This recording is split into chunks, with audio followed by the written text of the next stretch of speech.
আসসালামু আলাইকুম। সংবাদে আপনাদের সবাইকে স্বাগতম জানাচ্ছি আমি মিম। শুরুতেই সংবাদ শিরোনাম জানিয়ে দিব এই মুহূর্তে পাওয়া সর্বশেষ সংবাদ। এদিকে ২০০৩ সালের পর মধ্যপ্রাচ্যে যুক্তরাষ্ট্রের বৃহত্তম সামরিক সমাবেশ। অপরদিকে ফিলিস্তিনি লেবেলে ইউরোপে ঢুকছে ইসরায়েলি খেজুর।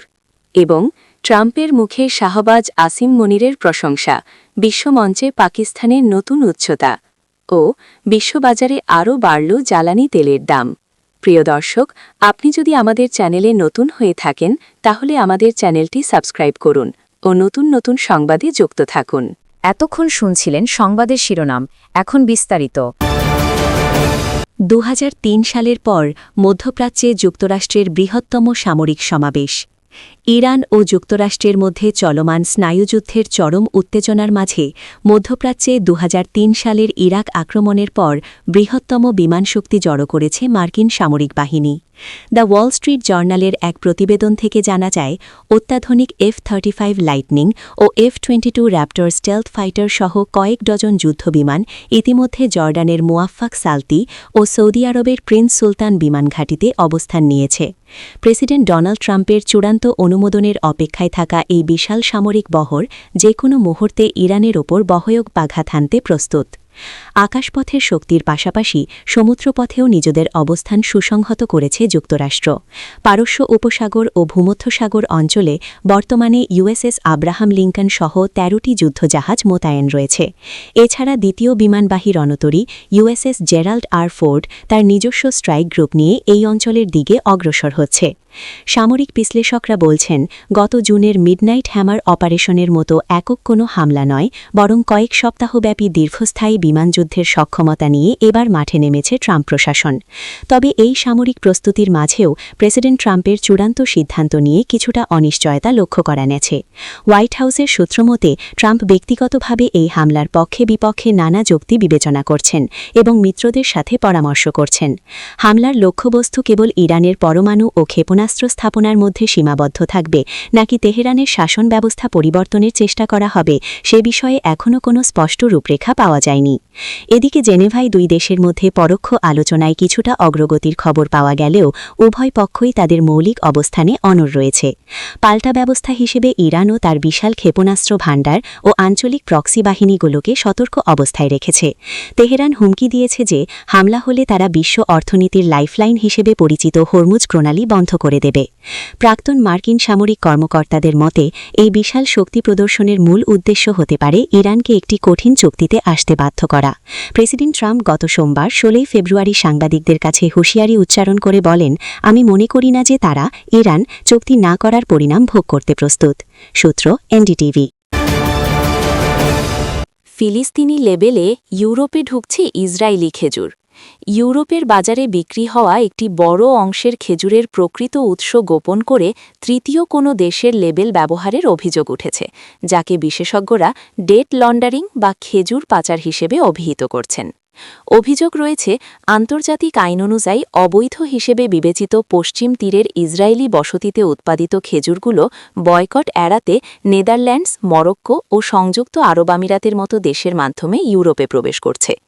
বিশ্বজুড়ে মুসলিম দেশগুলোর বয়কট অভিযানের মুখে ইসরায়েলি রপ্তানিকারকরা এখন তাদের পণ্যের গায়ে সরাসরি ইসরায়েলি পণ্য লেখার পরিবর্তে কৌশলী লেবেল ব্যবহার করছে বলে বিভিন্ন শিল্প প্রতিবেদনে দাবি করা হয়েছে। পরিসংখ্যান অনুযায়ী ২০২৫ সালে বিশ্বজুড়ে খেজুরের বাজারের আকার ছিল $৩২.৭ বিলিয়ন, যা ২০৩৪ সাল নাগাদ $৫৫ বিলিয়ন ছাড়িয়ে যাবে বলে ধারণা করা হচ্ছে। মিশর, সৌদি আরব ও ইরান বৈশ্বিক উৎপাদনে শীর্ষে থাকলেও প্রিমিয়াম মেডজুল খেজুর রপ্তানিতে ইসরায়েলের অবস্থান বেশ শক্তিশালী। তবে বাজার বিশ্লেষকরা একটি বড় অসঙ্গতি লক্ষ্য করেছেন। ইসরায়েল বছরে প্রায় ৩৫,০০০ টন খেজুর রপ্তানি করে, অথচ তাদের মূল ভূখণ্ডে উৎপাদিত হয় মাত্র ৮,৮০০ টন। অর্থাৎ রপ্তানি করা খেজুরের প্রায় ৭৫% আসে পশ্চিম তীরের বিতর্কিত বসতিগুলো থেকে। ২০১৪ সালে ফিলিস্তিনি কর্তৃপক্ষ অন্তত ২০ টন ইসরায়েলি খেজুর জব্দ করেছিল, যা ফিলিস্তিনি পণ্য হিসেবে লেবেল দিয়ে বাজারজাত করার পরিকল্পনা ছিল। ট্রাম্পের মুখে শাহবাজ আসিম মনিরের প্রশংসা, বিশ্বমঞ্চে পাকিস্তানের নতুন উচ্চতা। ওয়াশিংটনে আয়োজিত বোর্ড অফ পিস সম্মেলনে পাকিস্তানের জোরালো উপস্থিতি এবং বৈশ্বিক রাজনীতিতে দেশটির ক্রমবর্ধমান প্রভাবকে জাতীয় গর্বের মুহূর্ত হিসেবে অভিহিত করেছেন পাকিস্তানের তথ্যমন্ত্রী আতাউল্লাহ তারার। বৃহস্পতিবার ১৯ ফেব্রুয়ারি এক বিশেষ ভাষণে তিনি বলেন, বর্তমান নেতৃত্বের সফল পররাষ্ট্রনীতির কারণেই পাকিস্তান বিশ্ব মঞ্চে তার হারানো গৌরব ফিরে পাচ্ছে। তিনি উল্লেখ করেন, একসময় পাকিস্তান কূটনৈতিকভাবে একঘরে হয়ে পড়ার ঝুঁকিতে থাকলেও এখন দেশটি গুরুত্বপূর্ণ বৈশ্বিক ইস্যুগুলোতে কেন্দ্রীয় ভূমিকা পালন করছে।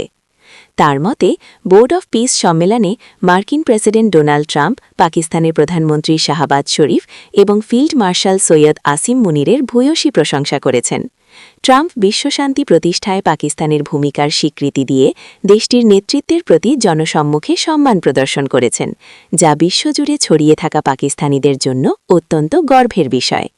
তারার এই অর্জনকে প্রধানমন্ত্রী ও ফিল্ড মার্শালের সমন্বিত টিমওয়ার্ক এবং সৎ ও দেশপ্রেমিক নেতৃত্বের প্রতিফলন হিসেবে বর্ণনা করেন। বিশ্ববাজারে আরও বাড়ল জ্বালানি তেলের দাম। ইরানের সঙ্গে যুক্তরাষ্ট্রের উত্তেজনা এবং সাময়িক সময়ের জন্য হরমুজ প্রণালী বন্ধ করার প্রভাবে বৈশ্বিক তেলের বাজারে পড়েছে। বৃহস্পতিবার তেলের দামে ঊর্ধ্বগতি দেখা গেছে। বার্তা সংস্থা রয়টার্সের এক প্রতিবেদনে বলা হয়েছে, বৃহস্পতিবার ১৯ ফেব্রুয়ারি ব্রেন্ট ফিউচার ২৪ সেন্ট বা ০.৩% বেড়ে ব্যারেল প্রতি ৭০.৫৯ ডলারে পৌঁছেছে। একই সময়ে মার্কিন ওয়েস্ট টেক্সাস ইন্টারমিডিয়েট WTI অপরিশোধিত তেলের দাম ২৮ সেন্ট বা ০.৪% বেড়ে ব্যারেল প্রতি ৬৫.৪৭ ডলারে লেনদেন হয়েছে। একই সময়ে যুক্তরাষ্ট্রের ওয়েস্ট টেক্সাস ইন্টারমিডিয়েট WTI অপরিশোধিত তেলের দাম ১.১৬ ডলার বা ১.৮% বেড়ে ব্যারেল প্রতি ৬৬.৩৫ ডলারে দাঁড়িয়েছে। বিশ্লেষকরা বলছেন, হরমুজ প্রণালীতে জাহাজ চলাচল ব্যাহত হলে বিশ্বের তেলের প্রায় ২০% সরবরাহের উপর প্রভাব পড়বে। নিসান সিকিউরিটিজের প্রধান কৌশলবিদ হিরোয়ুকি কিকুকাওয়া বলেন, উত্তেজনা থাকা সত্ত্বেও পূর্ণাঙ্গ সশস্ত্র সংঘাতের সম্ভাবনা কম। মার্কিন প্রেসিডেন্ট ডোনাল্ড ট্রাম্পও অপরিশোধিত তেলের দাম তীব্র বৃদ্ধি চান না। সামরিক পদক্ষেপ হলে তা সম্ভবত সীমিত এবং স্বল্পমেয়াদী হবে। ইরানের রাষ্ট্রীয় গণমাধ্যম জানিয়েছে, দেশটি মঙ্গলবার সামরিক মহড়ার অংশ হিসেবে কয়েক ঘণ্টার জন্য প্রণালীটি বন্ধ রেখেছিল। জলপথটি পুনরায় পুরোপুরি চালু হয়েছে কিনা তা স্পষ্ট করা হয়নি। পাশাপাশি বৃহস্পতিবার যৌথ মহড়া পরিচালনার পরিকল্পনার কথাও জানিয়েছে ইরানের আধা সরকারি বার্তা সংস্থা ফার্স নিউজ এজেন্সি। এতক্ষণ আমাদের সাথে থাকার জন্য ধন্যবাদ।